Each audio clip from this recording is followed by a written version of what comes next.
नमस्कारम, सुप्रभातम। आज मैं आपसे चर्चा करूंगा महान आध्यात्मिक राष्ट्रवादी, महान संत ऑरोविलो आश्रम के संस्थापक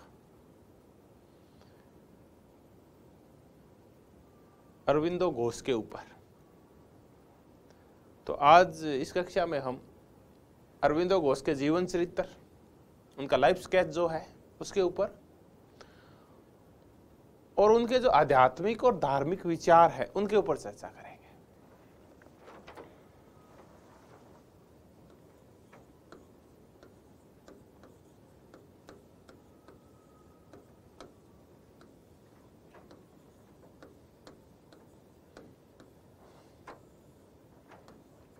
अरविंदो घोष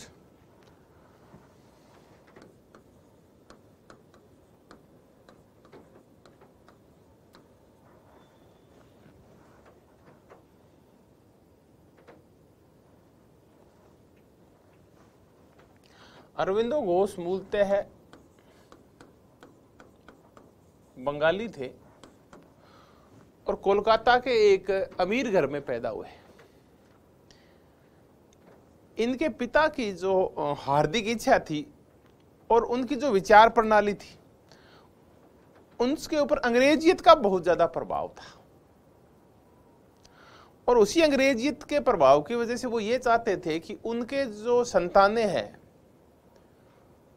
वो भी अंग्रेजी चाल ढाल, अंग्रेजी विचार प्रणाली और अंग्रेजों की शासन प्रणाली से प्रेरित हो।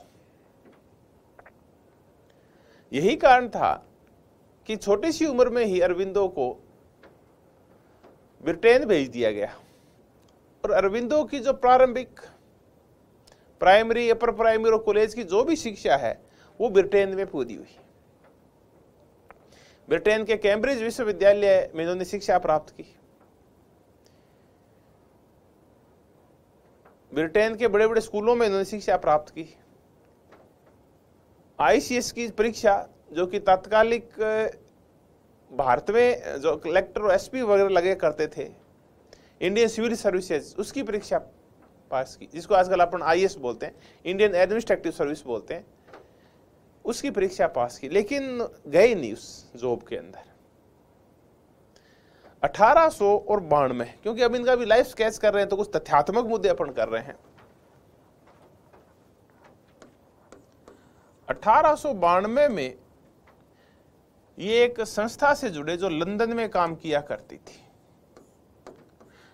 नाम था कमल व कटार, कमल लोट्स एंड डेगर।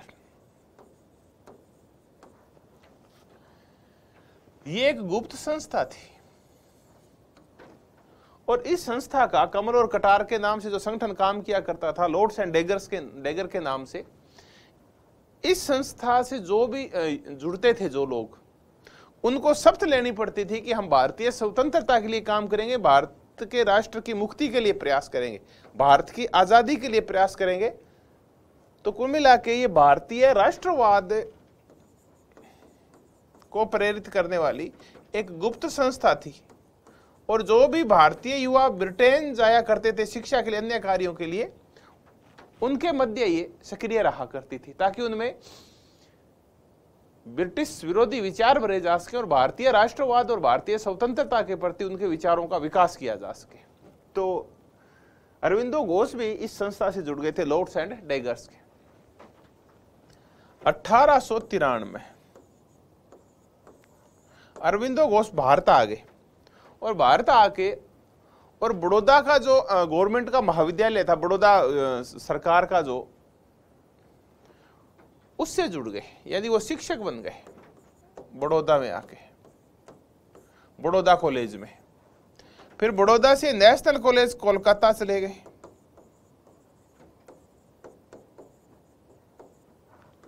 वहां भी एज ए शिक्षक कार्य किया और इसी दौरान उनका दो धाराओं से संपर्क हुआ भारत आने के बाद। एक थी क्रांतिकारी धारा और दूसरी थी उग्रवादी धारा।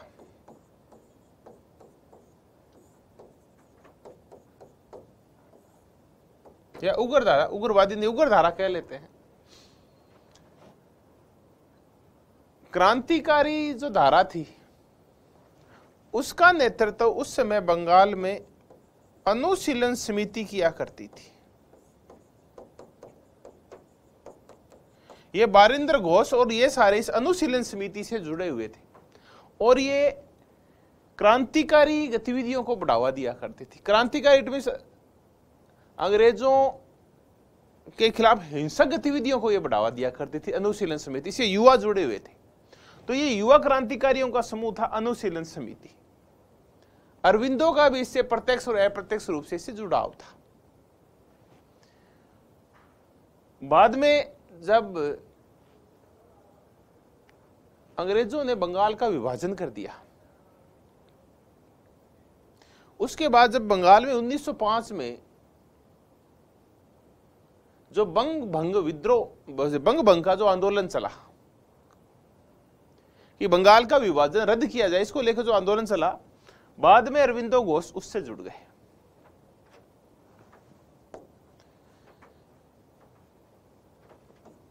इसी बीच एक घटना ये घटी कि जब अंग्रेजों ने ये देखा कि जो बंग भंग का आंदोलन है उसमें बहुत बढ़ चढ़ के गतिविधियां कर रहे हैं अरविंदो घोष, तो अरविंदो घोष को अलीपुर बम कांड में, या जिसको अपन अलीपुर षड्यंत्र बोलते हैं, मानिकटोला के वो सारे जो बम कांड थे, अलीपुर षड्यंत्र, इनमें उनको जेल भेज दिया गया। यानी क्रांतिकारी गतिविधियों से जुड़ाव होने के कारण, अनुशीलन समिति से जुड़ाव होने के बाद अलीपुर षड्यंत्र के तहत उन्हें 1908 में जेल भेज दिया गया। थोड़े समय बाद वो जेल से मुक्त हो गए क्योंकि इनके खिलाफ साक्ष्य नहीं जुटा पाए। जो अंग्रेज थे, अंग्रेजी सरकार थी, वो इनके खिलाफ साक्ष्य नहीं जुटा पाई, तो परिणाम स्वरूप इनको बरी कर दिया गया। लेकिन जब ये बरी हो गए उसके बाद ये भारत नहीं रुके, भारत इसमें ब्रिटिश भारत में नहीं रुके और ये पौंडीचेरी चले गए।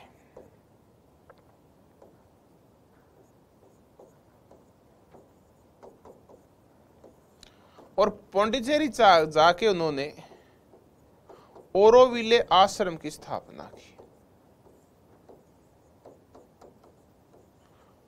आज भी ये आश्रम वहां काम करता है। आप भी चाहें तो प्रकृति की गोद में अगर आप कुछ दिन बिताना चाहें, ध्यान और योग के साथ बिताना चाहते हैं, अरविंदो के साथ, अरविंदो के विचारों के साथ बिताना चाहते हैं, तो आप पांडिचेरी जाएं तो ओरोविले आश्रम जरूर देखें। 1910 में इन्होंने इस ओरोविले आश्रम की स्थापना की पौंडीचेरी में जाके। आज तो बहुत बड़ा ये आश्रम है, उस टाइम अरविंदो के रहते रहते बहुत बड़ा हो गया था ये, खूब सारी गतिविधियां ये संपन्न किया करता था। वो पौंडीचेरी इसलिए गए थे कि पौंडीचेरी फ्रांसीसियों की थी उस समय, यानी ब्रिटिश भारत के नियंत्रण में नहीं आती थी पौंडीचेरी, पांडिचेरी के ऊपर फ्रांसीसियों का कब्जा था, इसलिए वो वहां गए थे। और वहीं फिर रह के उन्होंने बाकी का अपना जीवन व्यतीत किया। तो ये था अरविंदो घोष का जीवन चरित्र। कोलकाता में जन्मे, ब्रिटेन में शिक्षा प्राप्त की, भारत में आ गए, पहले शिक्षक के तौर पे काम किया, फिर क्रांतिकारी राष्ट्रवादियों से जुड़ गए, फिर उग्र राष्ट्रवादियों से जुड़ गए। अभी चलेंगे उग्र राष्ट्रवाद क्या, इसकी भी चर्चा करेंगे। और फिर ब्रिटिश भारत छोड़ के और फ्रांसीसी भारत में पांडिचेरी में चले गए और वहां जाके ओरोविले आश्रम स्थापित किया। और वहां से फिर अगले 40 साल तक, 1950 में जब तक उनकी मृत्यु नहीं हुई थी, आध्यात्मिक राष्ट्रवाद का प्रसार करते रहे। देश के लिए काम तो करते रहे, राष्ट्रवाद का भी प्रसार करते रहे, लेकिन इनकी धारा चेंज हो गई थी। उन्होंने क्रांतिकारी और उग्र राष्ट्रवाद छोड़ दिया था। अब हम अरविंदो घोष के जीवन में जो फेज आए हैं, भांति भांति के जो चरण आए हैं, तो उसके अकॉर्डिंग अगर हम अरविंदो घोष का जीवन देखेंगे तो हम ये देखेंगे कि अरविंदो घोष का जो जीवन चरित्र है वो या जीवन का जो सर्किल है पूरा, वो हम 3 चरणों में बांट सकते हैं। यानी इन्होंने अपने जीवन में कई चोले बदले। इट मीन्स इनका राष्ट्रवाद के जो विचार थे वो बदले। कैसे बदले, हम इनकी चर्चा करते हैं तरतीब से। अरविंदो का राष्ट्रवाद,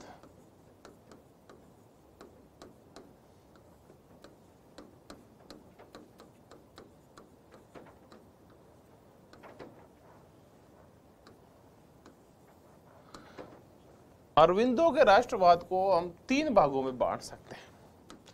अरविंदो का जो प्रारंभिक जीवन है उसमें क्रांतिकारी राष्ट्रवाद था।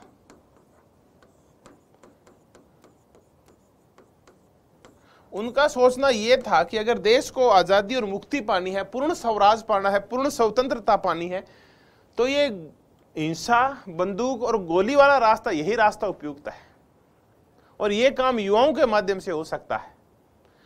तो शुरुआत में अरविंदो अनुशीलन समिति से और बंगाल में जो क्रांतिकारी गतिविधियां चला करती थी उनसे जुड़े हुए थे और इसी वजह से उनको फिर अलीपुर षड्यंत्र के तहत अंग्रेजों ने जेल भेज दिया था।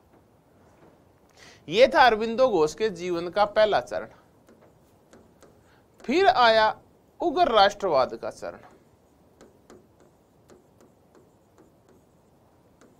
1905 बंगाल विभाजन के विरोध में भंग विरोध आंदोलन शुरू हुआ और ये उग्र राष्ट्रवाद का चरण यहीं से शुरू होता है। भारत में भारतीयों ने पूर्ण स्वराज की मांग आरंभ करना शुरू कर दिया। भारतीयों में चेतना का प्रसार किया इस बंग विभाजन ने। और जब हम बंग विभाजन या बंगाल के राष्ट्रवाद की जब हम चर्चा करते हैं तो हम 3 लोगों को जानते हैं। आमतौर पे हम इनकी चर्चा करते हैं, लाल, बाल और पाल। लाला लाजपत राय, बाल गंगाधर तिलक और विपिन चंद्र पॉल। लेकिन इनके साथ एक व्यक्ति और जुड़े हुए थे, वो थे अरविंदो।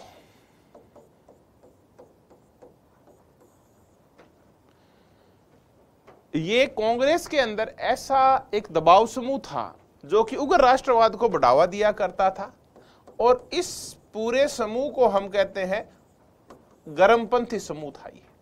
क्योंकि कांग्रेस के 2 समूह थे, एक था नरमपंथी और दूसरा था गर्मपंथी। नरमपंथियों में जो आते थे वो आते थे गोपाल कृष्ण गोखले, दादा भाई नौरोजी, फिरोज शाह मेहता। ये सारे व्यक्ति नरमपंथी थे।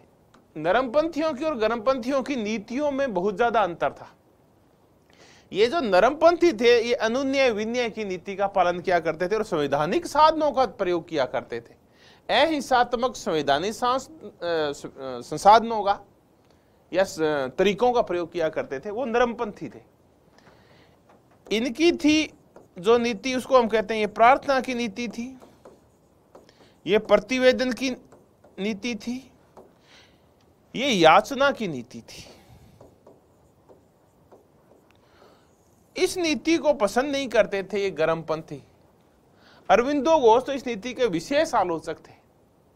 उनका कहना था कि ये रीढ़हीन व्यक्ति है जो नरमपंथी, और भारत में स्वाभिमान को ये दांव पे लगाते हैं नरमपंथी नेता।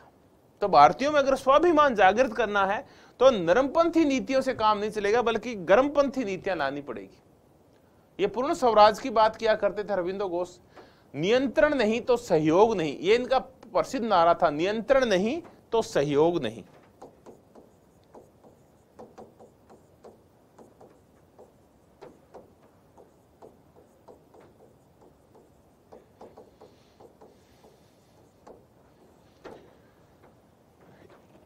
इन्हीं कारणों की वजह से 1909 में हम एक बड़ी प्रसिद्ध अधिनियम पढ़ते हैं, मार्ले मिंटो अधिनियम। मार्ले जो कि भारत सचिव था, ब्रिटेन में बैठता था, या भारत मंत्री था जो ब्रिटेन में बैठता था, और मिंटो भारत का वाइस और गवर्नर जनरल था। तो भारत का जो गवर्नर जनरल था 1909 में मिंटो, अरविंदो की इन्हीं गतिविधियों की वजह से वो कहा करता था कि अरविंदो भारत का सबसे खतरनाक व्यक्ति है। ये मिंटो ने कहा कि अरविंदो सबसे खतरनाक व्यक्ति है।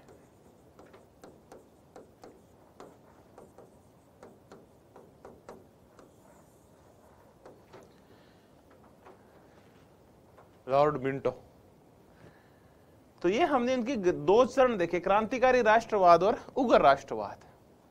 फिर मैंने पिछले घटनाक्रम में आपको ये कहा था कि ये जिसको मिंटो खतरनाक व्यक्ति कह रहा है, इनको 1908 में अलीपुर वाला जो षड्यंत्र था, उस षड्यंत्र के तहत इन्हें जेल भेज दिया गया। और जब ये जेल से मुक्त हुए उसके बाद उन्होंने सक्रिय राजनीति से संन्यास ले लिया। डायरेक्ट पॉलिटिक्स नहीं किया करते थे, बल्कि इन्होंने ये सोच लिया कि अब राजनेता के पीछे एक योगी की जरूरत है। राजनेता आगे और योगी पीछे,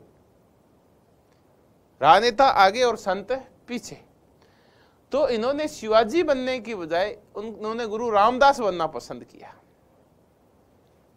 और उन्होंने ब्रिटिश भारत की बजाय फिर जो फ्रांसीसी भारत का क्षेत्र था पौंडीचेरी, वहां जाके ओरोविलो आश्रम स्थापित कर लिया। और फिर वहीं आश्रम में रहते रहते आगे का जो इनका चरण है वो इनके जीवन के राष्ट्रवाद का तीसरा चरण है।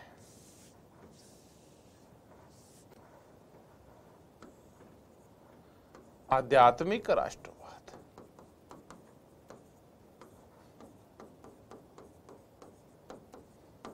या अपन कहें इसको सांस्कृतिक राष्ट्रवाद।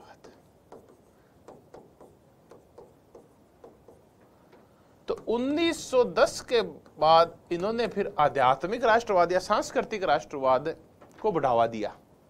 तो आज अपन जब चर्चा करेंगे अरविंदो के ऊपर तो ये आध्यात्मिक और सांस्कृतिक राष्ट्रवाद होता क्या, इसकी भी चर्चा करेंगे। हमने तो अभी तक ये समझा कि इनके जो चरण थे राष्ट्रवाद के वो 3 चरण है। ये शुरुआत में क्रांतिकारी राष्ट्रवादी थे, फिर 1905 के बाद उग्र राष्ट्रवादी बने और 1910 के बाद आध्यात्मिक राष्ट्रवाद का प्रसार किया इन्होंने। तो ये थे अरविंदो के राष्ट्रवाद के बदलते स्वरूप, उनके बदलते विचार।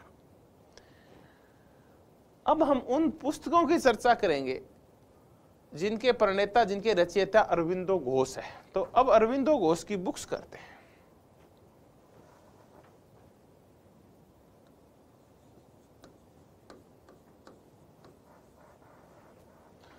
अरविंदो घोष की ये प्राथमिक पुस्तक है सावित्री।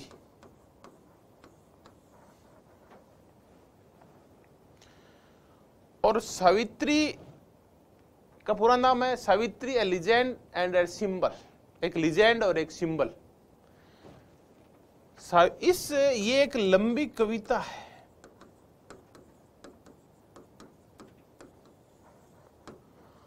इसमें सावित्री के जीवन चरित्र और सत्यवान के साथ इनके संबंधों की चर्चा है, इनके आपसी पवित्र संबंधों की चर्चा है। तो ये सावित्री और सत्यवान की कथा के ऊपर आधारित है।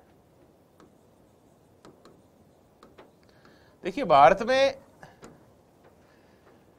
जब नारियों की महिमा गाई जाती है, उनकी महिमा का बखान होता है, उस समय सावित्री की चर्चा जरूर आती है। सती सावित्री, हम सीधा ही बोलते हैं सती सावित्री। तो सावित्री वो औरत थी जिसके पति सत्यवान की मौत हो गई थी और सावित्री अपने तपोबल से इस सत्यवान को वापस धर्मराज से जीवन लेके आई थी सत्यवान का, यानी वापस पुनर्जीवन कर दिया था अपने योग बल से, अपने सत्य बल से, अपने पतिव्रता धर्म की वजह से। तो खैर, ये हम कह रहे हैं कि ये सिंबल है, भारतीय नारीवाद का प्रतीक है, भारतीय नारी की पवित्रता की प्रतीक है सावित्री। तो एक लंबी कविता है जो सावित्री और सत्यवान के संबंधों का बखान करती है और सावित्री के जीवन चरित्र की प्रशंसा करती है। फिर इनकी एक पुस्तक आई द लाइफ डिवाइन।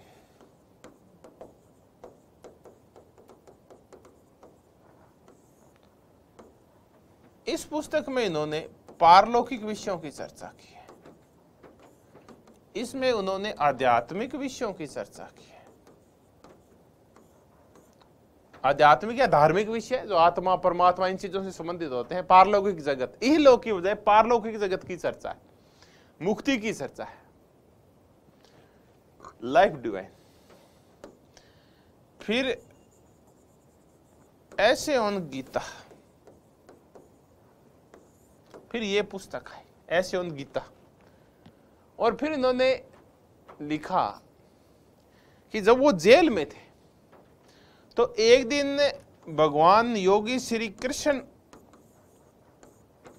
उनके पास आए और अरविंदो घोष कहते हैं वो आए और मेरे हाथ में गीता दी और गीता दे के ये कहा कि चलो अब से आप क्या करें, सनातन धर्म का प्रचार करें। तो ये सनातन धर्म और इन सब की व्याख्या की गई है ऐसे गीता में कि सनातन धर्म क्या है। भगवान श्री कृष्ण, योगी श्री कृष्ण ये चाहते क्या थे, इन सब की चर्चा है ऐसे गीता में। तो खुद लिखते हैं कि भगवान कृष्ण उनके सौपन में आए या उनके समक्ष जेल में प्रकट हुए और मेरे हाथ में गीता दी और ये कहा कि अब तू चल सनातन धर्म का प्रचार कर। अरविंदो घोष खुद स्वीकार करते इस मुद्दे को, अब आए नहीं आए उनका मुद्दा है। चलिए, अब उन्होंने कहा कि फिर भगवान कृष्ण आए या योगी श्री कृष्ण आए और कहा कि अरविंदो तू सनातन धर्म का प्रचार कर। तो फिर ये सनातन धर्म क्या है, पहले तो इसकी मुद्दा की चर्चा करते हैं, फिर मुद्दे को आगे बढ़ाते हैं और बुक्स की चर्चा करते हैं। देखिए, आप जब भी कभी बहस सुनते हैं भारतीय समाज में,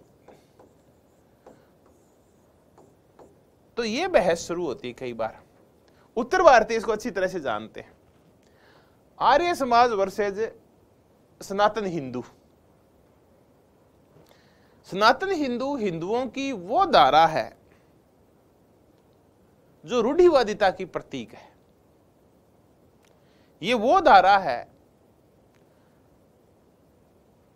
जो आमतौर पर जैसे आर्य समाजी आरोप लगाते हैं कि अंधविश्वासियों का समूह है, ये जो बहुदेववाद में और मूर्ति पूजा में भी विश्वास करती है।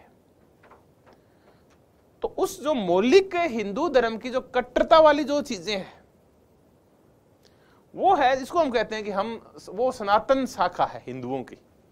और दूसरी जो सुधारवादी शाखाएं हैं उनमें से एक आर्य समाज है, एक राजा राम मोहन राय का ब्रह्म समाज था, उसके बाद बहुत सारे और पंथ चले। तो ये सनातन धर्म के सुधार के प्रयास थे। सनातन धर्म कुल मिला के हिंदू रूढ़िवादिता का प्रतीक है। तो क्या यहां अरविंदो ये कहना चाह रहे हैं क्या कि भगवान कृष्ण आए और उसको बोला कि जो रूढ़ि धर्म है, जो पुरातन धर्म है, हिंदुओं के जो मूल विश्वास है, चाहे वो बहुदेववाद को लेके हो, मूर्ति पूजा को लेके हो, या भाग्यवाद को लेके हो, या पुनर्जन्मों को लेके हो, उनका प्रचार करना है क्या? नहीं, अरविंदो घोष कह यहां सनातन धर्म का तात्पर्य है कि मूल धर्म क्या है। मूल धर्म है राष्ट्रवाद। मूल धर्म है राष्ट्र की सेवा, राष्ट्र के प्रति समर्पण। और कृष्ण ने गीता में अर्जुन को इसी राष्ट्रवाद का धर्म सिखाया है।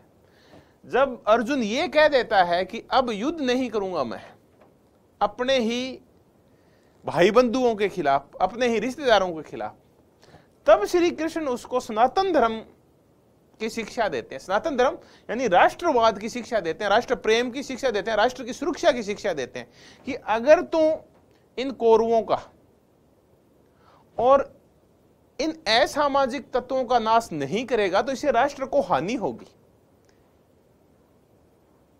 इससे भारतीय चरित्र है उसको हानि होगी, इससे भारतीय राष्ट्रवाद को हानि होगी। तो इस राष्ट्र हानि को रोकने के लिए और राष्ट्र की सुरक्षा के लिए फिर कौरव और पांडव आपस में लड़ते हैं। तो यहां राष्ट्रवाद का तात्पर्य है वो सत्य जिसका पक्ष वर्धन पांडव किया करते थे। तो यहां सनातन धर्म का तात्पर्य है राष्ट्रवाद, राष्ट्र के प्रति प्रेम, समाज के प्रति प्रेम, उस समाज में सुधार का प्रतीक है सनातन धर्म। तो हमने एक और पुस्तक की चर्चा की, ऐसे गीता। तो कृष्ण ने उसको राष्ट्रवाद की शिक्षा दी अरविंदो को। फिर है द ह्यूमन साइकिल।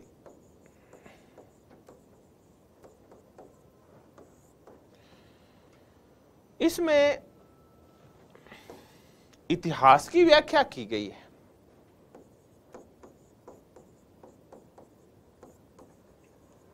तो कई बार अगर पूछ भी लें, अगर मिलान भी करना है तो इसमें इतिहास की व्याख्या है। फिर एक इनकी पुस्तक है आइडियल ऑफ ह्यूमन यूनिटी।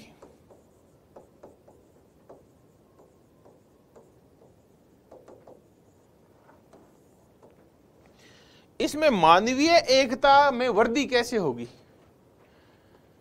कैसे अंतरराष्ट्रवाद का प्रसार होगा, कैसे आदमी आदमी से जुड़ाव महसूस करेगा, उसके लिए वो आदमी किस प्रकार का होगा, कैसे एक दिन सुपर माइंड का विकास होगा और व्यक्ति वो सुपरमैन कैसे बनेगा, ये इस ह्यूमन यूनिटी में चर्चा है। सुपर माइंड की, सुपरमैन की,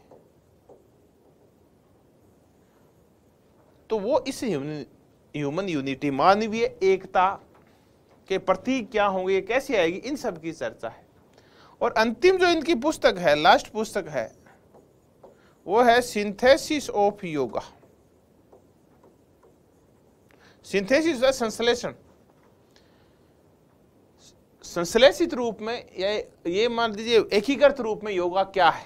तो इसमें इन्होंने योग का वर्णन किया है, कर्मयोग है विशिष्ट है, तो इसका वर्णन किया है।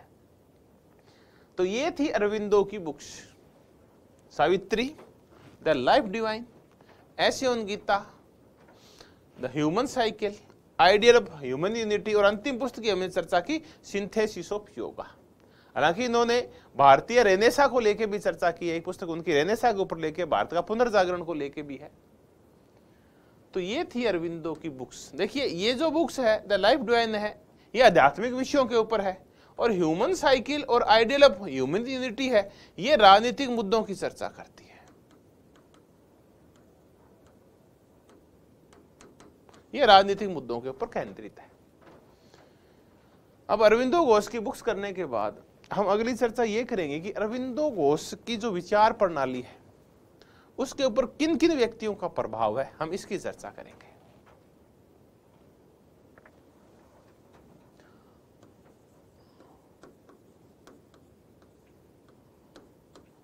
अरविंदो पर प्रभाव किस किस का है और क्या क्या प्रभाव है, हम ये चर्चा कर लेते हैं। देखिए अरविंदो के ऊपर जो सबसे ज्यादा प्रभाव है भारतीयों में अगर किसी का है तो वो विवेकानंद से प्रभावित है।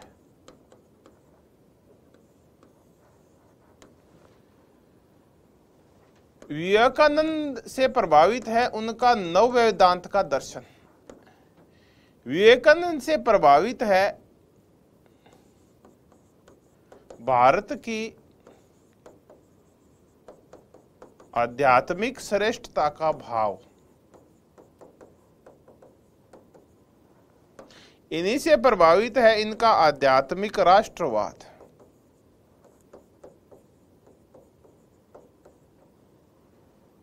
और इन्हीं से प्रभावित है इनकी बहुत ज्यादा धर्म की सुधारवादी व्याख्या। और इन्हीं से प्रभावित है इनका मानववाद। विवेकानंद, ये सब चीजें इन्होंने विवेकानंद से प्रभावित होकर लिए। देखिए इनको बढ़ा भी घटा भी सकते हैं। नव वेदांत, नव वेदांत का यह तात्पर्य है कि वेदों की कुछ नवीन परिभाषाएं सामने आई, वेदों को नए तरीके से परिभाषित किया गया और वेदों को राष्ट्रवाद से जोड़ा गया, राष्ट्र की आध्यात्मिक उन्नति के साथ जोड़ा गया, तो अब उसको हम नव वेदांत कहते हैं। यानी वेदों को राष्ट्रवाद के साथ जोड़ते हैं जब, तो हम कहते हैं कि ये नव वेदांत है। भारत की आध्यात्मिक श्रेष्ठता का भाव, कि भारत की आध्यात्मिकता कितनी श्रेष्ठ है, यहाँ की संस्कृति कितनी श्रेष्ठ है, ये इसलिए इनका प्रचार करना जरूरी है ताकि भारतीयों के अंदर गर्व के भाव पैदा हो। ये विवेकानंद ने किया था, क्योंकि अंग्रेजों ने भारतीयों के मन में ये बिठा दिया था कि आपकी संस्कृति है, आपके सांस्कृतिक प्रतीक हैं, आपके धार्मिक प्रतीक है, आपके जितने भी आध्यात्मिक प्रतीक और आध्यात्मिक ज्ञान है वो शून्य लेवल का है। आप रूढ़िवादी हैं, अंधविश्वासी हैं, पोंगापंथी है, भाग्यवादी हैं, नियतिवादी हैं। और विवेकानंद ने इनका विरोध किया था, और ऐसा ही विरोध अरविंदो घोष ने किया था।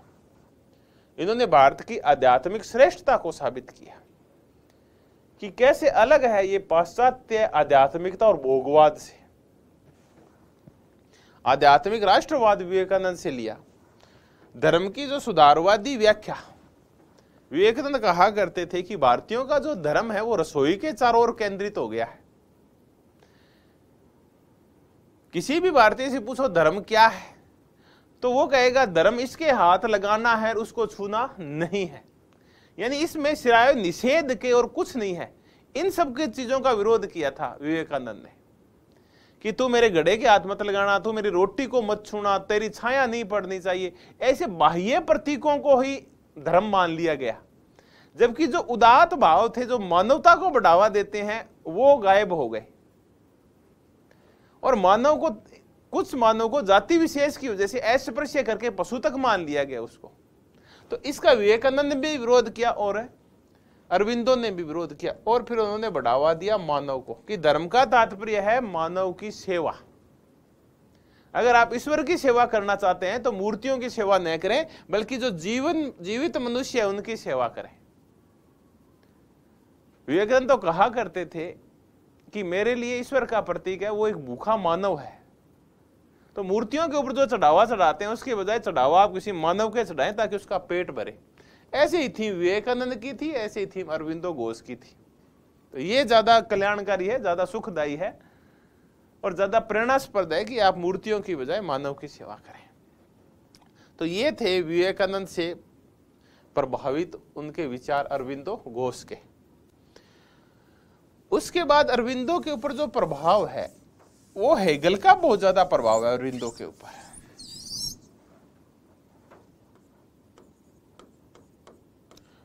विल्फ्रेड हेगल, हेगल की चर्चा तब करते हैं अपन जब कार्ल मार्क्स की चर्चा करते हैं, क्योंकि कार्ल मार्क्स का मुझे लगता है आध्यात्मिक गुरु था वो हेगल था। हेगल की ही विचार प्रणाली का आलोचनात्मक मूल्यांकन किया अधिकांश कार्ल मार्क्स ने। तो जर्मनी का ये जो दार्शनिक था हेगल, जो कि बेंथम का समकालीन था, और 19वीं सदी का ये जो फिलोसोफर था जर्मनी का, इससे लिया है विवेकवाद, इससे लिया है अरविंदो घोष ने चेतनवाद, इससे लिया है आदर्शवादी राष्ट्रवाद, इससे लिया है राष्ट्रवाद विश्वात्मा के रूप में।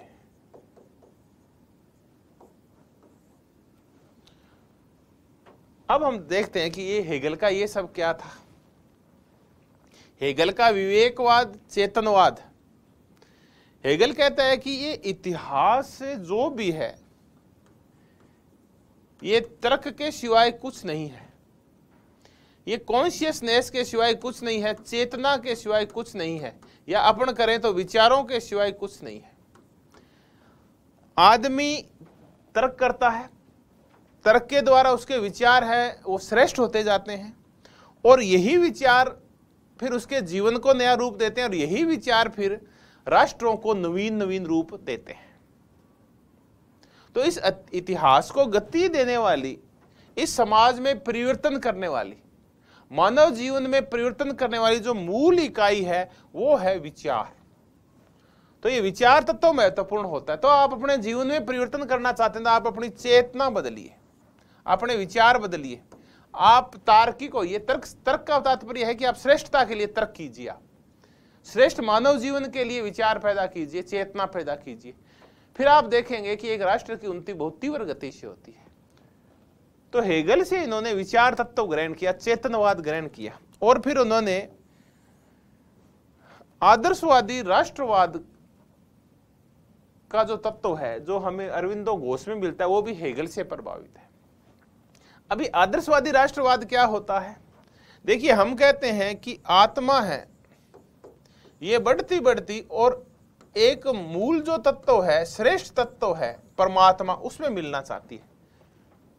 तो आत्मा जब शरीर के रूप में यहां आती है पृथ्वी के ऊपर, तो वो धीरे धीरे अपनी चेतना के द्वारा, आत्मा में चेतना लौटती आती है, ज्ञान और तर्क आता जाता है, विवेक आता जाता है, और वो फिर श्रेष्ठता की ओर बढ़ने लगती है और परमात्मा से मिलन की इच्छा करती है, ईश्वर से मिलन की इच्छा करती है। तो ऐसे श्रेष्ठता की ओर जाती है हर चीज। यानी प्रत्येक चीज जो इस धरती पे आई है उसका कोई ना कोई प्रयोजन है, कोई टेलोस है। टेलियोलॉजी में हम चर्चा करते हैं कि प्रयोजन मूलक चीजें हैं। आत्मा का प्रयोजन है परमात्मा से मिलना। तो ये जो पूरा इतिहास है, जो समाज है जिसको अपन मानव समाज कहते हैं, ये मानव समाज भी ऊपर की ओर गति करता है और एक दिन ये संगठित हो जाता है राष्ट्र के नाम के ऊपर। तो सामाजिक विचारों की जो परिणति है, जो आत्मा की अंतिम जो परिणति है वो परमात्मा है, वैसे ही मानव समाज है, ये एक दिन राष्ट्र के रूप में संगठित हो जाता है और सर्वोच्च स्तर के ऊपर पहुंच जाता है। तो ये राष्ट्र क्या है? तो हेगल कहते हैं कि राष्ट्र है, ये है परमेश्वर, ये है विश्व आत्मा, ये है श्रेष्ठ आत्मा।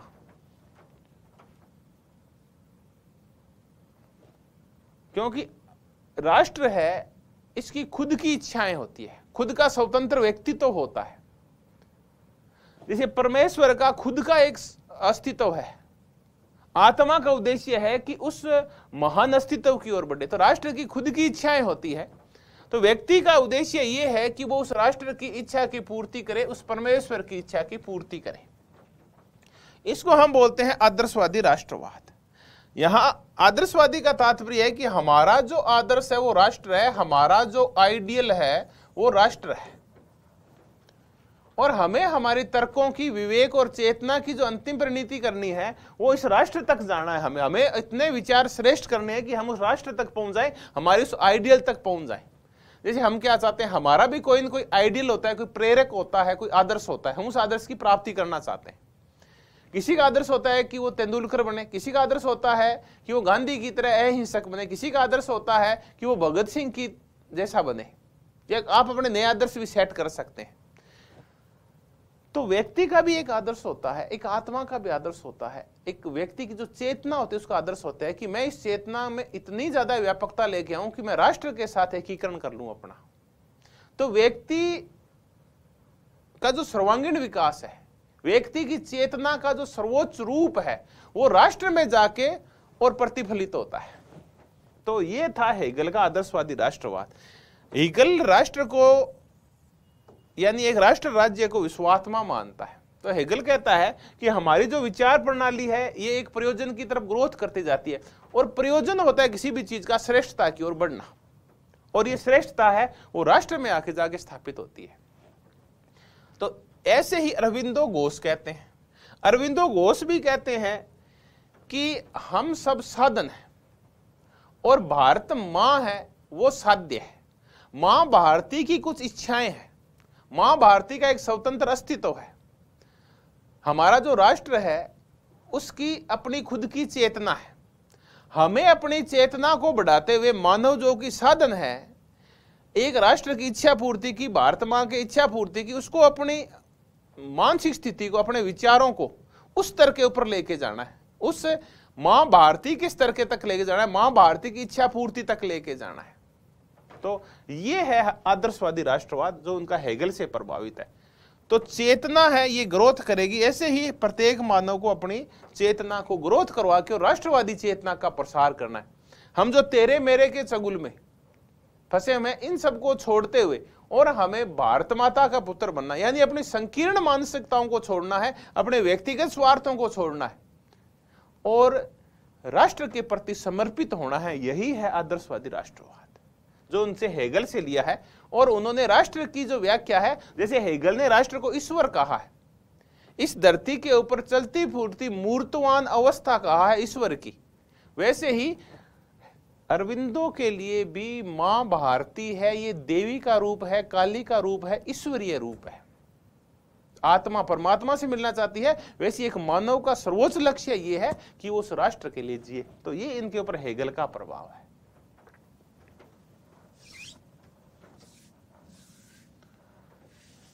और देखें हेगल के अलावा इनके ऊपर किनका प्रभाव है।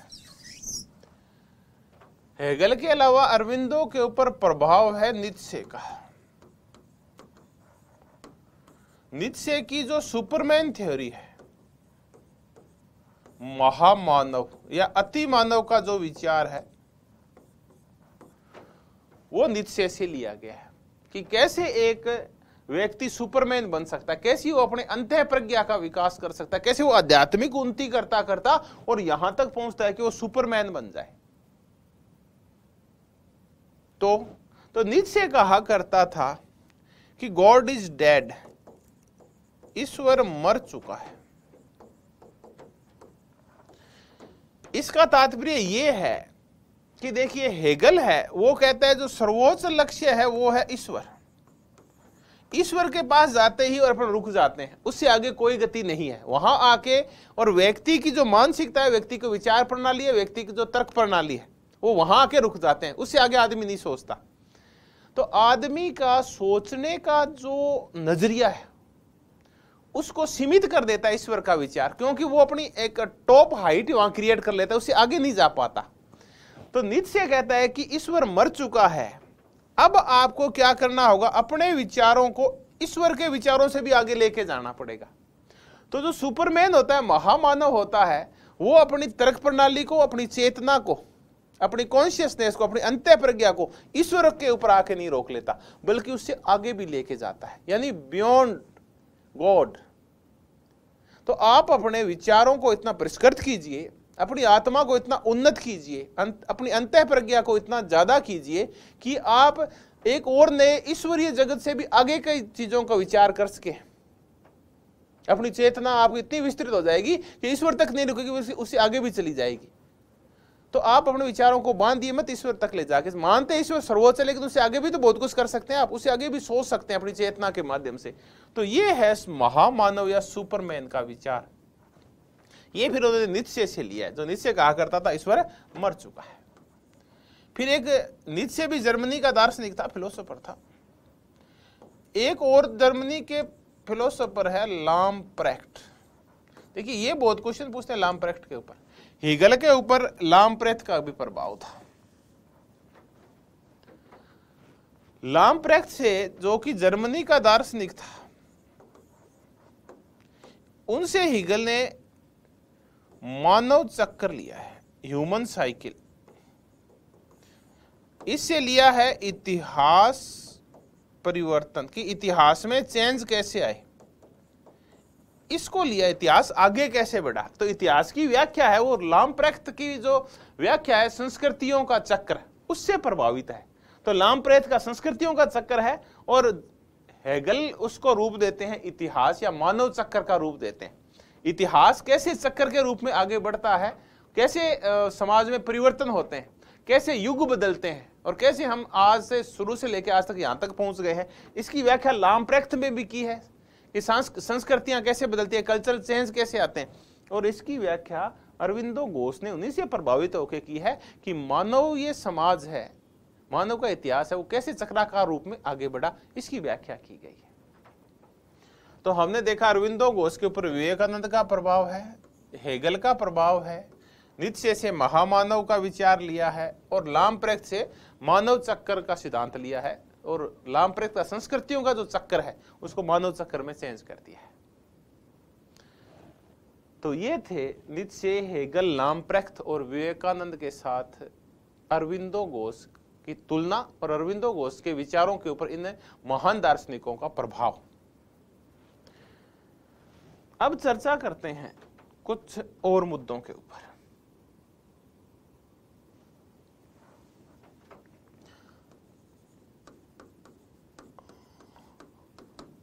अरविंदो का तत्वशास्त्र, पहले इसकी चर्चा कर लेते हैं।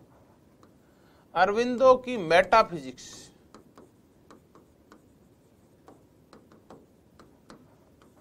चलिए पहले मैं आपको बताता हूं तत्वशास्त्र क्या होता है, मेटाफिजिक्स क्या होती है। कुल मिला के मेटाफिजिक्स दर्शन की एक शाखा है, फिलोसॉफी की एक शाखा है, जो सृष्टि का मूल तत्व खोजने की कोशिश करती है। सृष्टि का मूल तत्व, कि इस सृष्टि का मूल तत्व क्या है, ये सृष्टि कैसे बनी है, ये सृष्टि क्यों गति करती है, पूरा ब्रह्मांड है, ये किस चीज के ऊपर अवलंबित है। देखिए हम इसका अनुभविक जवाब नहीं दे सकते, ये पराभौतिक मुद्दे हैं। ये आप देखें तो कह नहीं सकते कि ये मूल तत्व दिखाई दे रहा है ब्रह्मांड को, तो ये गति कर रहा है। तो हमारा जीवन का उद्देश्य क्या है, हम क्यों आए हैं, क्या चीज मूल चीज क्या है, ये संसार कैसे पैदा हुआ, काय में समाहित हो रहा है, ये गति क्यों कर रहा है, इस गति के उद्देश्य क्या है, इस गति के लक्ष्य क्या है, इस गति का प्रयोजन क्या है, कौन है जो गति करवा रहा है, इन सब मुद्दों की खोज की जाती है। तो ये तो गैर आनुभाविक मुद्दे हैं, ये इंद्रियों से अब इनका अनुभव नहीं कर सकते। तो ये आध्यात्मिक मुद्दे हैं। तब हम इस सृष्टि का मूल तत्व जो खोजने लगते हैं तो विचार करना फिर दो भागों में विभाजित हो जाते हैं। एक विचारक वो हैं जो ये कहते हैं कि सृष्टि का जो मूल तत्व है वो आत्मा है। दूसरे विचारक वो हैं कि नहीं, सृष्टि का जो मूल तत्व है वो शरीर है। तो फिर प्रयोजन क्या है? आत्मा का आत्मज्ञान प्राप्त करना, जैसे बुद्ध को हो गया, जैसे महावीर स्वामी को हो गया, जैसे गुरु नानक को हो गया, या फिर शारीरिक सुख खोजना, इस संसार में लौकिक जगत कैसे अच्छा हो सकता है, इसकी चर्चा करना। तो एक तरफ आध्यात्मिक ज्ञान है, एक तरफ शारीरिक सुखों का ज्ञान है। ये कहते हैं कि वास्तविक आनंद है वो आत्मज्ञान में है। जब हम आत्म साक्षात्कार कर लेते हैं, आत्मा के साथ एकाकार हो जाते हैं और ज्ञान का प्रकाश भर लेते हैं, तो वो होता है सुख का आधार। यानी आत्म सुख सबसे बड़ा सुख होता है। ये कहते नहीं, आत्म सुख है ये सिर्फ कल्पनाएं हैं, वास्तविक सुख होता है वो शारीरिक सुख होता है। तो हम इस जीवन में आए, हमारा प्रयोजन क्या है? तो ये तो कहते हैं आत्म सुख प्राप्त करना, आत्म ज्ञान प्राप्त करना, अपनी आत्मा को प्रकाशवान करना, अपने ज्ञान का प्रचार करना, और भौतिक चीजों को है समझना, शारीरिक सुखों को है समझना, स्वाध्याय करना, पढ़ना लिखना, चिंतन करना और अपने विचारों को व्यापक करना। ये तो है ये वाला तत्व। ये कहते नहीं, हमारा उद्देश्य है अपनी योग्यता का प्रचार करना और अपने शारीरिक सुखों का और लौकिक सुखों का, इस धरती के ऊपर सुख वृद्धि कैसे हो, हमारा शरीर कैसे सुख पाए, हमारे लिए सुविधाएं कैसे हो, ये सब है वो शरीर के ऊपर बल देते हैं। यानी इनका जो मूल है वो है जड़ तत्व,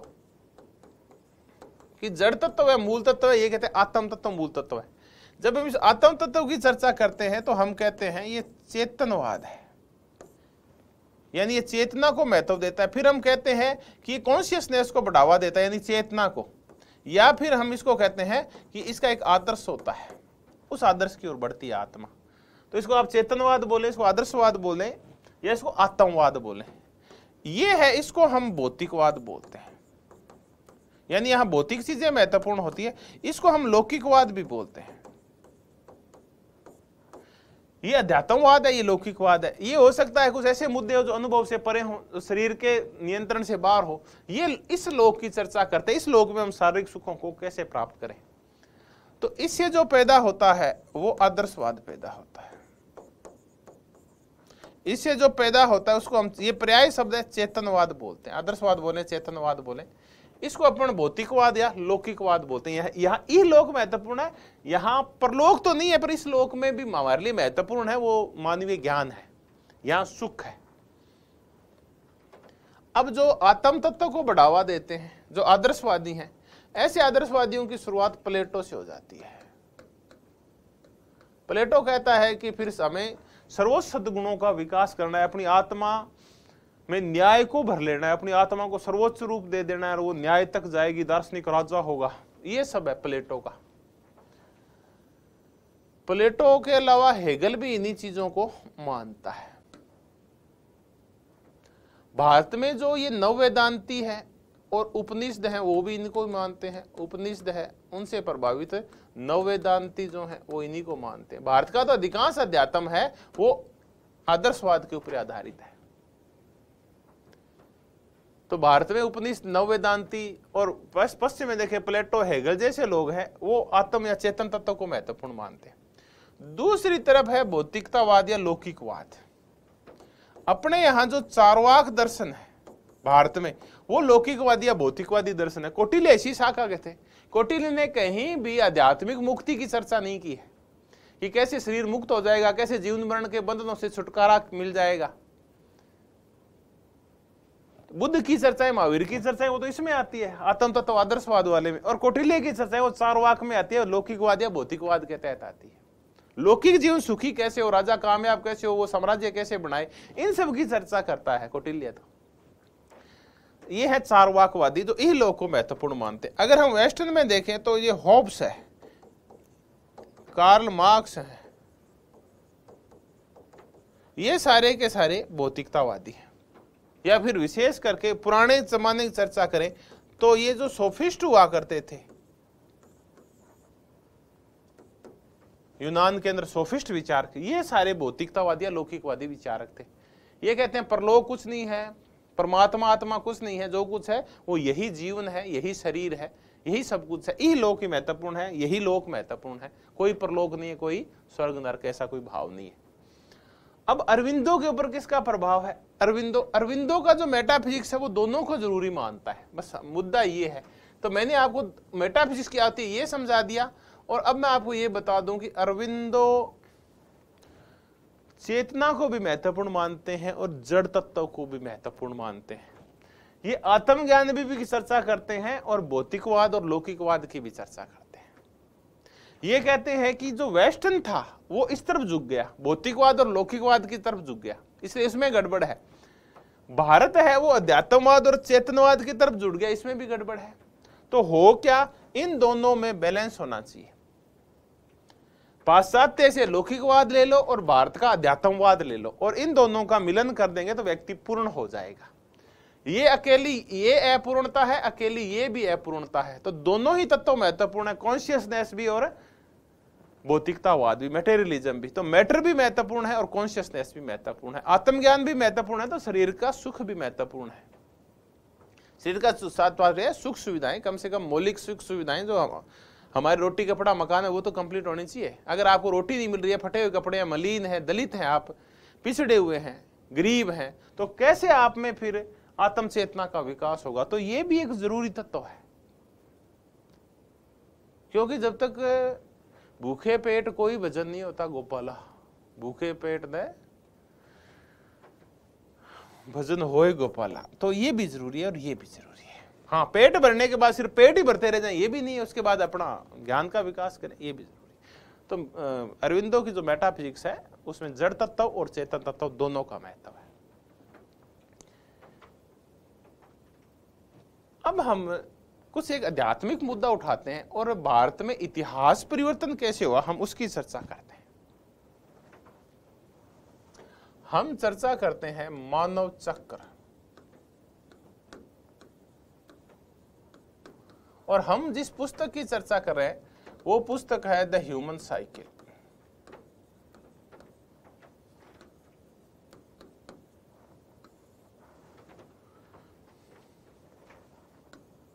कुल मिला के इतिहास की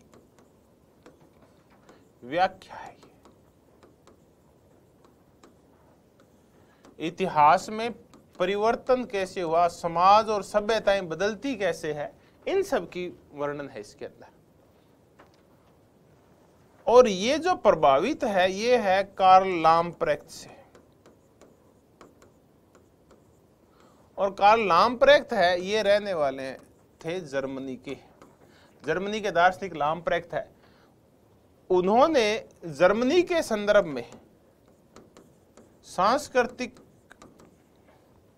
या संस्कृति चक्र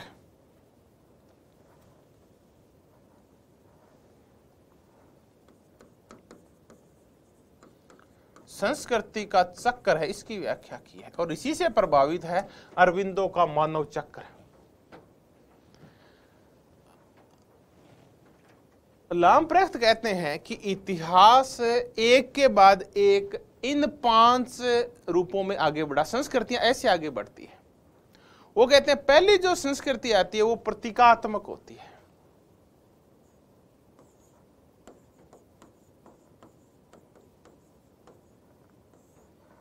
फिर इसके बाद जो अगला चरण आता है, देखिए ऐसे ही बढ़ेगा। कई बार ये चरण पूछ लेते हैं कि बताइए ये इतिहास का जो चरण है वो कैसे कैसे आगे बढ़े। दूसरा है वो विशिष्ट है या विशिष्ट प्रकार का है, प्रकारात्मक बोलते हैं इसको, विशिष्ट या प्रकारात्मक। अगला जो चरण है, तीसरा जो चरण है, देखिए चरणबद्ध रूप से ऐसे आगे बढ़ते हैं। तीसरा जो चरण है वो परंपरागत है। चौथा जो चरण है वो है उदारवादी व्यक्तिवादी चरण, और लाम्प्रेक्ट कहते हैं जो अंतिम चरण आएगा वो आएगा आत्मनिष्ठवादी चरण। ये तो जर्मनी की जो संस्कृति है वो ऐसे आगे बढ़ी थी। पहले कुछ प्रतीक थे, उन सिंबल्स की पूजा की जाती थी। फिर समाज विभिन्न वर्गों में विभक्त हो गया, हर एक वर्ग के विशिष्ट कार्य हो गए और भांति भांति के एथिकल और नैतिक प्रकार आ गए। प्रत्येक वर्ग उनके हिसाब से अपना जीवन नियंत्रित किया करता था। यानी ये ठीक युग था। हर एक जो समाज था वो बहुत ज्यादा वर्गों में विभाजित हो गया था, प्रत्येक वर्ग के अपने नैतिक नियम थे। फिर आ गया परंपरागत। ये वो युग था जिसमें परंपराएं बहुत ज्यादा हावी होगी, रूढ़िवादिता आ गई। यहां हम कह देते हैं कि यूरोप का जो मध्य काल था, जो पोप का काल था, धार्मिक रूढ़ियों का काल था, अंधकार डार्क एज थी, वो परंपरागत है। फिर आई उदारवादी व्यक्तिवादी व्याख्या, यानी अब आधुनिक युग आ गया है और अब मानव महत्वपूर्ण हो गया, व्यक्तिवाद आ गया, उदारवाद आ गया, रूढ़िवाद चला गया है। तो ये चरण है। फिर लामप्रक्त कहते हैं अंत में आत्मनिष्ठवादी चरण आएगा, यानी व्यक्ति है उसकी आत्मा का पूर्ण विकास हो जाएगा।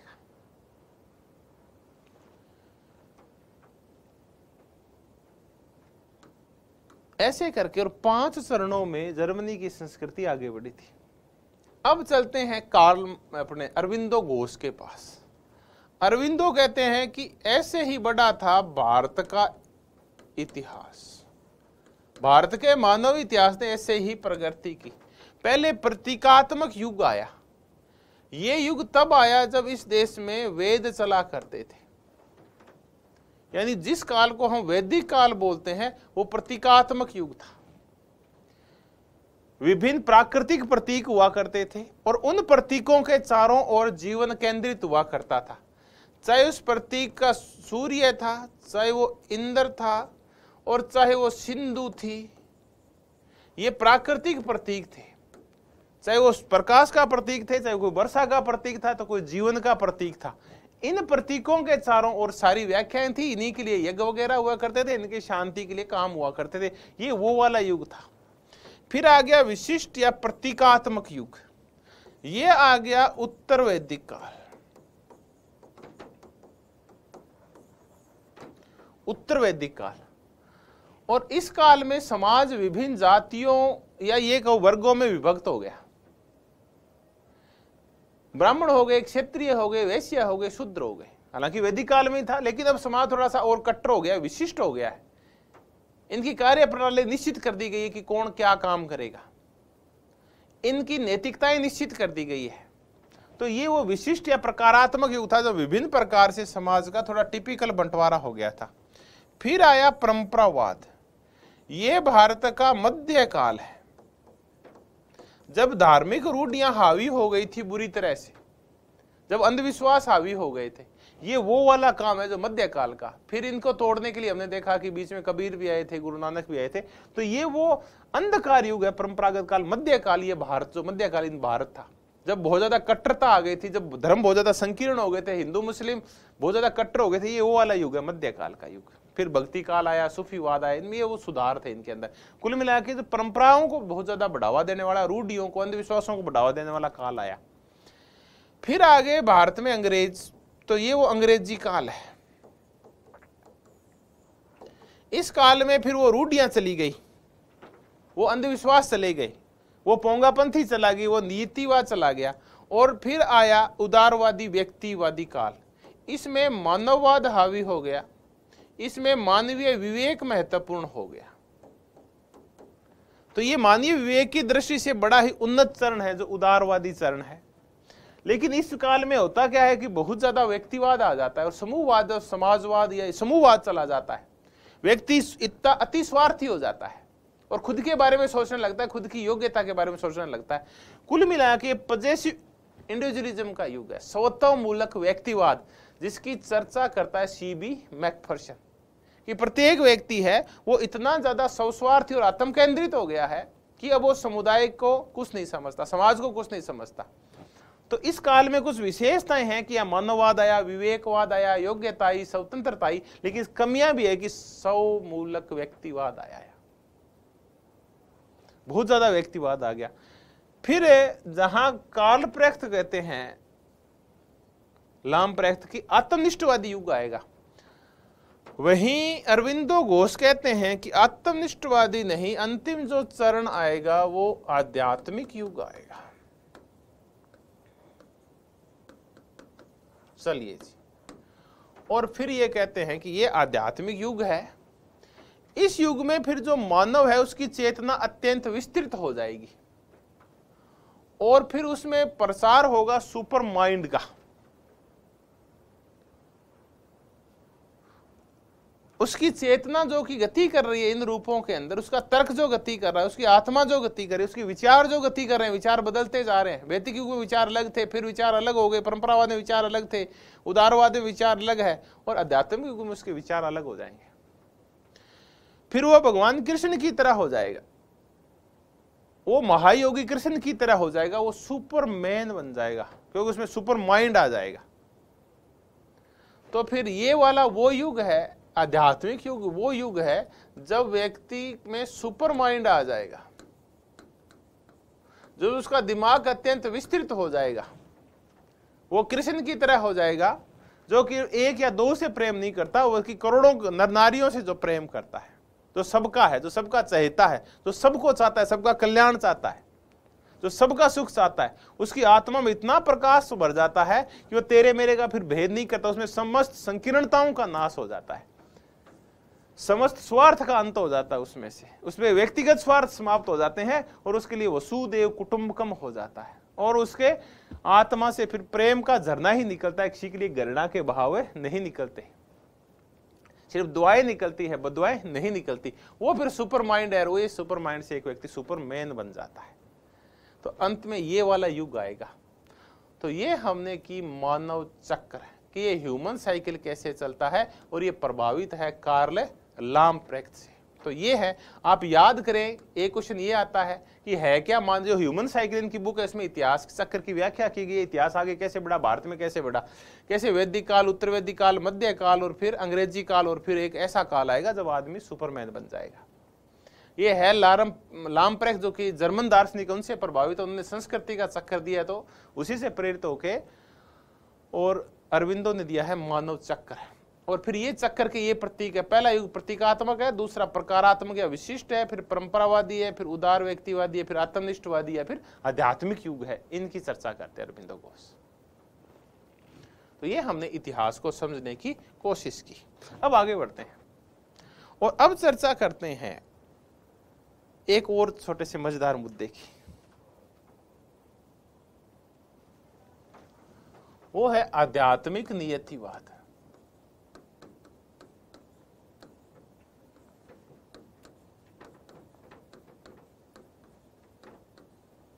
आध्यात्मिक नियतिवाद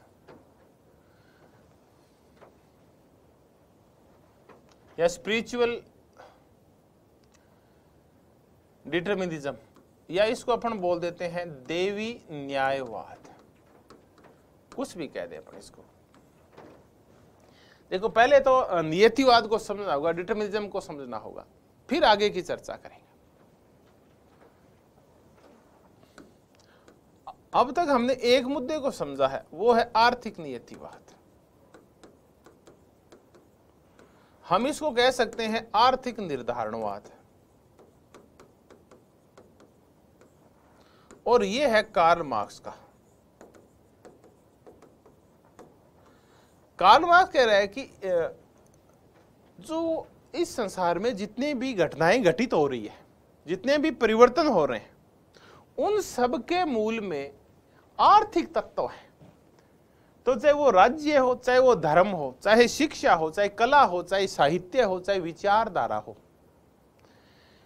इन सब की नियति का जो निर्धारण करता है वो आर्थिक तत्व करते हैं। मानव का जीवन क्या स्वरूप लेगा, इतिहास क्या स्वरूप लेगा, समाज क्या स्वरूप लेगा, परिवर्तन क्या स्वरूप लेंगे, नियति क्या रूप लेगी, भाग्य क्या रूप लेगा, ये आर्थिक तत्व निर्धारित करते हैं। यानी प्रत्येक चीज की जो भाग्य है, नियति है, वो आर्थिक तत्वों के ऊपर निर्भर है। जब हम कार्ल मार्क्स को पढ़ते हैं तो कार्ल मार्क्स कहता है समाज दो भागों में बंटा होता है। समाज में एक होता है आधार यानी बेस, और दूसरी होती है अधिसंरचना यानी सुपर स्ट्रक्चर। तो ये जितनी भी सुपर स्ट्रक्चर है जिसमें मानव जीवन के बाकी सारे भाग आते हैं, इनकी नियति का निर्धारण ये आधार करता है। आधार में आते हैं आर्थिक तत्व। तो आर्थिक तत्व ही प्रत्येक चीज का भाग्य का निर्धारण करते हैं, ये कहते हैं कार्ल मार्क्स। अब हम चर्चा करते हैं, सिंपल सी चर्चा अब समझ में आ जाएगी आपके। अरविंदो कहते हैं नहीं, हर चीज का जो भाग्य निर्धारण करती है वो आध्यात्मिकता करती है। हर चीज का जो भाग्य निर्धारण करता है वो ईश्वर करता है। आप भी यही मानते हैं, इसी भाग्यवादिता को आप मानते हैं। आर्थिक आध्यात्मिक नियतिवाद या देवी है, राष्ट्र देवी है, ये प्रत्येक व्यक्ति का भाग्य निर्धारित करती है। चलो नहीं समझ में आ रहा, आगे करते हैं। जहां कार्ल मार्क्स आर्थिक तत्वों को मूल तत्व मानता है, इतिहास परिवर्तन को प्रेरक तत्व मानता है, वहीं अरविंदो घोष आध्यात्मिकता को मुख्य तत्व मानता है, ईश्वर को मुख्य तत्व मानता है, मां भारती को मुख्य तत्व मानता है। और ये इतिहास का और स्वरूप का और समाज का स्वरूप निर्धारित करती है, परिवर्तनों का निर्धारण करती है, समाज को रूप देती है। चलिए हम देखते हैं कि ये जो बात है इसके ऊपर दो चीजों का प्रभाव है। आध्यात्मिक नियतिवाद है गीता से, और ये प्रभावित है हेगल से। गीता देखिए, गीता में जब अर्जुन ये कहते हैं कि मैं तो युद्ध नहीं करूंगा, मैं किसी को नहीं मारूंगा, तब भगवान श्री कृष्ण कहता है अरे अर्जुन तू कुछ नहीं है, तू ईश्वर की जो योजना है उसका निमित्त मात्र है, तू ईश्वरीय योजना का एक साधन है, उसकी इच्छा पूर्ति का तो एक साधन है। इच्छाएं ईश्वर की है, यानी भगवान कृष्ण उसको ज्ञान देते हैं कि इच्छाएं हैं वो मेरी है, तू तो उसको पूरा करने का एक आधार है। तो यही है ईश्वरीय योजना। क्या थी ईश्वर की योजना? कि ईश्वर की इच्छा है कि इस धरती से पाप का नाश हो, ईश्वर की इच्छा है कि इस धरती से अनाचार मिटे, अत्याचार मिटे। तब वो कहते हैं कि ये मेरी इच्छा है, और अर्जुन से कहते हैं कि तू इस इच्छा पूर्ति का साधन है, निमित्त मात्र है, तू सिर्फ कठपुतली है, तेरा नियंता है, सूत्रधार है वो तो मैं हूं। मैं क्या चाहता हूं, तू तो सिर्फ उसकी पूर्ति कर। तो तेरी खुद की इच्छा नहीं है, बल्कि ईश्वरीय इच्छा है जो तुझे पूरी करनी है। ये है वो लिखा हुआ है गीता में। ऐसा ही हेगल कहता है। हेगल भी कहता है कि प्रत्येक राष्ट्र की अपनी एक चेतना होती है, प्रत्येक राष्ट्र की अपनी एक इच्छा होती है। यानी राष्ट्र है वो एक जीवंत इकाई है जिसकी खुद की आत्मा होती है, खुद की इच्छाएं होती है, खुद का व्यक्तित्व होता है। और ये जो आपको महान व्यक्ति दिखाई दे रहे हैं, चाहे वो सीजर दिखाई दे रहा हो, चाहे वो सिकंदर दिखाई दे रहा हो, चाहे वो नेपोलियन दिखाई दे रहा हो, ये सब क्या है? तो हेगल कहता है ये सब इतिहास की पूर्ति के माध्यम है। ये इतिहास का औचित्य बोलता है हेगल इसको, इतिहास का औचित्य, कि इतिहास का औचित्य सिद्ध करने के साधन मात्र हैं ये। चाहे वो यूनान का सिकंदर हो, चाहे रोमन गणराज्य का सीजर हो, चाहे फ्रांस का नेपोलियन हो। राष्ट्र के इतिहास की खुद की एक इच्छा होती है। और ये जो जिनको हम कहते हैं कि इन्होंने इतिहास निर्धारित किया, कि सिकंदर ने एक महासाम्राज्य का निर्माण किया, सीजर ने एक महान रोमन राज्य का निर्माण किया, या नेपोलियन ने फ्रांस को कितना विस्तृत किया, नहीं, ये सब अपने अपने राष्ट्र की इच्छाओं की पूर्ति करने के निमित्त मात्र थे। ये जो उन्होंने कार्य किए हैं ये राष्ट्र की इच्छा पूर्ति की है इन्होंने, खुद की इच्छा नहीं है, बल्कि एक राष्ट्र की खुद की इच्छा है। फ्रांस की खुद की इच्छा थी कि मैं विस्तृत हूं, मैं व्यापक हूं, तो नेपोलियन उसका साधन था। यूनान के नगर राज्यों की इच्छा थी कि हम एकत्रित हो जाएं, हम एक महासाम्राज्य में बन जाएं, तो इसकी पूर्ति का साधन था सिकंदर। तो ये ना ईश्वरीय इच्छा की पूर्ति के माध्यम है। हेगल कहता है ये विश्वात्मा है, इसकी खुद की एक स्वतंत्र इच्छा होती है, और हम जो व्यक्ति हैं ये निमित्त मात्र उस इच्छा की पूर्ति करते हैं। इसीलिए कहता है राष्ट्र की इच्छा सर्वोच्च इच्छा होती है। तो ये ऐसे ही गीता कहती है, ऐसे ही हेगल कहते हैं। अब हम चलें कि फिर क्या कहते हैं इस आर्थिक नियतिवाद के बारे में, हमें अरविंदो घोष क्या कहते हैं? अरविंदो घोष कहते हैं कि आपको इतिहास में जो कुछ दिखाई दे रहा है, अरविंदो कहते हैं, वो कहते हैं चलिए आपको दो जगह लिए चलते हैं। एक तो फ्रांस में लिए चलते हैं, और फ्रांस में 1789 की जो क्रांति है, उसके बाद वहां चाहे मिराबो आया, चाहे रोबेस्पियर आया, या इस क्रांति के फैल होने के बाद नेपोलियन आया, ये सब हैं क्या? ये कहते हैं ये कुछ नहीं है, ये राष्ट्र की इच्छा की पूर्ति करने वाले हैं, इच्छा पूर्ति के साधन है। तो ये कहते हैं जो 1905 के बाद जो बंगाल का राष्ट्रवाद है, ये जो अंग्रेजों के अत्याचार हैं, ये सब क्या है? तो का अरविंदो घोष बोलते हैं ये है देवी न्यायवाद। मां भारती की जो इच्छा है, उस इच्छा का निमित्त है बंगाल की जो भी घटनाएं हैं, इतिहास में जो भी घटनाएं घटित हो रही है, ये मां भारती की इच्छाओं का पूर्ति का प्रतीक और कुछ नहीं है। काली की जो इच्छाएं हैं वो गत्यात्मक होती है, मां भारती की इच्छाएं हैं उनमें गति है, वो बदलती रहती है, और उसी गति का एक भाग है वो अंग्रेजों का अत्याचार है। मां भारती ने भारत की चेतना को, अपनी चेतना को सर्वोच्च करने के लिए, क्योंकि हम गलपथ में चले गए थे, तो हमें अंग्रेज भेजे ताकि वो हमें ठोक पीट के और हमारी चेतना को जागृत कर सके। देखिए, आत्मा चेतना तो कैसे भी जागृत हो सकती है, वो हो सकता है नकारात्मक साधनों से और हो सकता है वो सकारात्मक साधनों से। तो अंग्रेजों को जो भेजा गया है, ये भारतीय राष्ट्र की इच्छा है, मां भारती की इच्छा है कि अंग्रेज आए, आके भारतीयों को ठोके, उनको पीटे, उनका शोषण करे, उनका उत्पीड़न करे, ताकि उनकी जो सोई हुई मरी हुई चेतना है, जो मध्यकाल में मर गई थी, धार्मिक रूढ़ियों की वजह से मर गई थी, उनमें जो संकीर्णता आ गई थी उनके विचारों में, वो वापस जागृत होगी। और जैसी कि कौटिल्य की थी, जैसी चंद्रगुप्त मौर्य की थी, या जैसे कृष्ण की चेतना कितनी जागृत हो गई थी कि उन्होंने कहा कि इस धरती से पाप का नाश करना है, जैसे कौटिल्य की जो इच्छाएं थी, ऐसी इच्छाएं फिर भारतीयों के अंदर जागृत होगी। जब यहाँ शोषण होगा, अत्याचार होगा, तो है क्या, ये अंग्रेजी राज का हथौड़ा है, ये भारतीय चेतना को ठक ठक करके जगा रहा है, ये कि देखिए तुम कितने गिरे हुए हो। फिर चेतना जागृत होगी और फिर इसका विरोध करेगी, वो उठ खड़ी होगी और भारत मां की इच्छाओं को पूर्ति करेगी। तो है क्या, हर इच्छा के मूल में क्या है, देवी न्यायवाद है। हर चीज का जो नियता है, भाग्य का निर्धारण है, वो राष्ट्र की देवी करती है, मां काली करती है, मां भारती करती है। इसी की इच्छाओं को आगे रूप दे रहे अरविंदो घोष, उसी की इच्छा को मूर्त रूप दे रहे थे महात्मा गांधी, उसी की इच्छा को मूर्त रूप दिया सुभाष चंद्र बोस ने, उसी की इच्छा को मूर्त रूप दिया भगत सिंह ने, चंद्रशेखर ने, सुखदेव ने, अशफाक उल्लाह खान ने। तो ये इच्छाएं किसकी थी? हर चीज का निर्धारण कौन करती है? ये राष्ट्र की इच्छा करती है, जिसको आध्यात्मिकता बोलते हैं। चलिए, तो हमने चर्चा की गीता की, हेगल के इतिहास के औचित्य की, हमने चर्चा की आध्यात्मिक भाग्यवाद की।